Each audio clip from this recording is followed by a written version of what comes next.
புகாரில் வர செய்தி, அந்த பஞ்சமாக இருக்கிற டைமில் ஜும்மா நேரத்தில் வந்து ஒரு கிராமப்புற சொல்லுவார், அல்லாஹ்வின் தூதரே துஆ கேளுங்க, எப்படி இப்போ கால்நடைகள்லாம் இறந்து விட்டது, மக்கள்லாம் பட்டினி இருக்கிறாங்கன்னு ரசூலுல்லாஹ் கையேந்துறாங்க. கையேந்தினோன்னு என்ன செய்து அவர்கள் மிகப்பெரிய ஆர்வமாக என்னத்தை கேட்டாங்க, மழையை. என்ன செய்கிறாங்க, மழையை கேட்குறாங்க. மழை கொட்டோன்னு கொட்டுது. அடுத்த வெள்ளிக்கிழமை வராரு.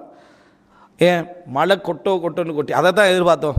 மழை கொட்டோன்னு கொட்டி வீதிகளெல்லாம் அடைபட்டு கால்நடைகள்லாம் இறந்து போகுது, அதில் அகப்படுமே இறந்து போகுது. அவர் அடுத்த வெள்ளிக்கிழமை வந்து அல்லாஹ்வின் தூதரே என்னது இப்படி நிறைய அதாவது மழை பொழிந்து விட்டது, அந்த வீடுகளெல்லாம் சரிஞ்சிட்டு, அதனால் அல்லாட்ட துஆ கேளுங்க, என்ன மழை வானா, மழை என்ன வேண்டாம் அப்படி என்று சொல்லி துஆ கேளுங்கன்றாங்க.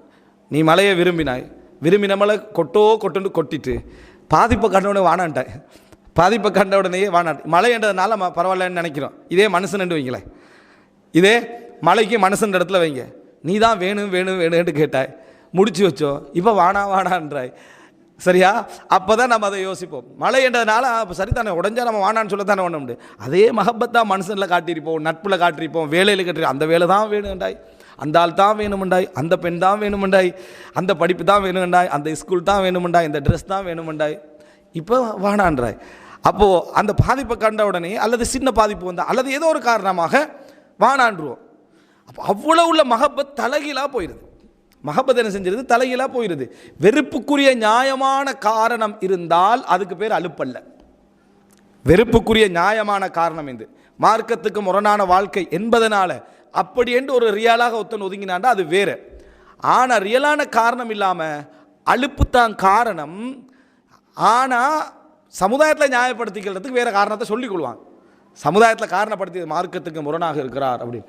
ஏற்கனவே மார்க்கத்துக்கு முரணாக இருக்கிற டைமில் தானே நீ வேணுமெண்டாய் அப்படின்னு. இல்லை அது அப்போ எனக்கு விளக்கம் இல்லாமல் இருந்துச்சுன்றலாம் எதையாவது சொல்லி என்ன செய்வாங்கன்னா தண்டை வெறுப்பு அதில் சொல்லுவாங்க. இது வெறுப்பு இல்லை, அலுப்பு. விளக்கிட்டா? அந்த அலுப்பு தன்மை ஒன்று என்ன செஞ்சுட்டு வந்துடும். அவங்கள விமர்சிக்கவும் மாட்டான், பிள்ளைன்னு சொல்லவும் மாட்டான். ஆனால் போதும் என்ற மாதிரி என்ன செய்வோம், தமிழில் சொன்ன போதும் ஆகிட்டேன்னு சொல்லுவாங்க தானே, அந்த லெவலுக்கு இது வந்துடுவாங்க. இப்போ இதில் பாருங்கள், அந்த மாதிரி ரசூலுல்லாஹ்வுக்கு முன்னால் சொன்ன உடனேயே ரசூலுல்லாஹி ஸல்லல்லாஹு அலைஹி வஸல்லம் லிசுர்அதி மலாலதி இப்னி ஆதம், ஆதமுடைய மகனுடைய அலுப்பை பார்த்து நபி அவர்கள் சிரித்தார்கள். ஆதமுடைய மகனுடைய அலுப்பின் வேகத்தை பார்த்து லிசுர்அதி மலாலதி இப்னி ஆதம், ஆதமுடைய மகனின் அலுப்பின் வேகத்தை பார்த்து ரசூலுல்லாஹி ஸல்லல்லாஹு அலைஹி வஸல்லம் அவர்கள் சிரித்தார்கள். சிரித்துவிட்டு ரசூல் ஸல்லல்லாஹு அலைஹி வஸல்லம் துஆ கேட்டார்கள், அல்லாஹும்ம ஹவாலைனா வலா அலைனா, யா அல்லாஹ் எங்களுக்கு சூழ பொழிய வெய்.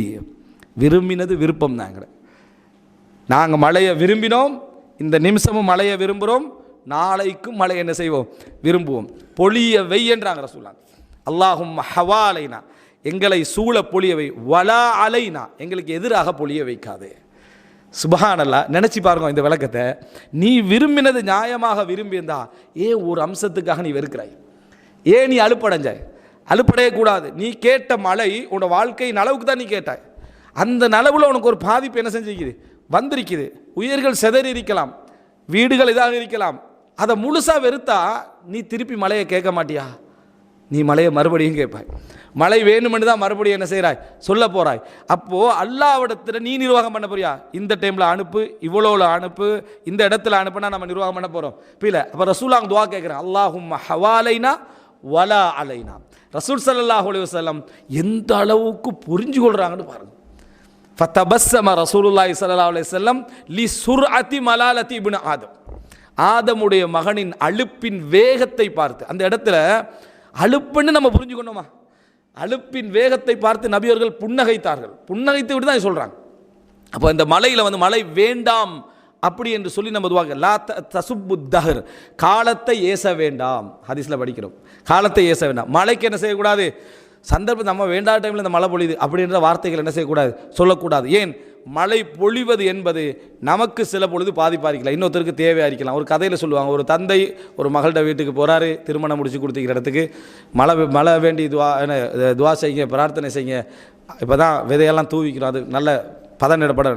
இன்னொரு இடத்துக்கு போகிறாரு, தன்னை மகள்கிட்ட வீடு தான், மழை வரப்படான்னு துவா செய்யுங்க, இப்போ தான் உப்பளமெல்லாம் போட்டு விளையிற கட்டன்றாங்க, உப்பு விளையிற கட்டண்டு. இப்போ உப்பளம் ஏரியாவில் மழை பொழியக்கூடாது, விளையணுமெண்டா.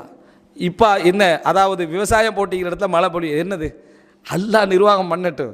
நீ துஆ கேள், அல்லாஹும்ம ஹவாலைனா வலா அலைனா, யா அல்லாஹ் எங்களை சூழ பொழியவை எங்களுக்கு எதிராக பொழிய வைக்காதே அப்படின்னு துஆ கேட்கணும். இது நீங்கள் மலாலத்தை புரிஞ்சு கொள்றதுக்கு இந்த தன்மை எம்டினஸுக்கு பிறகு தான் வரும். அதாவது என்ன, வெறுமைக்கு பிறகு தான் வரும்.